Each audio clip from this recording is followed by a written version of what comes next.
આગળ સમાચારમાં વાત કરીએ તો સમાચાર ભાવનગરથી સામે આવી રહ્યા છે। ભાવનગરથી સમાચાર પ્રાપ્ત થયા છે, જેમાં ખાતરના કિસ્સામાં હવે નવો વિવાદ સર્જાયો છે।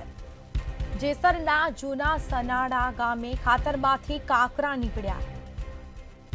અરવિંદભાઈ વાઘેલાએ લીધેલ ખાતરમાંથી કાકરા નીકળ્યા છે, તો હવે નવો વિવાદ સર્જાયો છે। નર્મદા બાયોટેક કંપનીના ખાતરમાંથી કાકરા જેવા પદાર્થો નીકળ્યા છે, જેમાં પથ્થર દેખાતા અરવિંદભાઈએ તરત જ કંપનીમાં ફરિયાદ કરી હતી।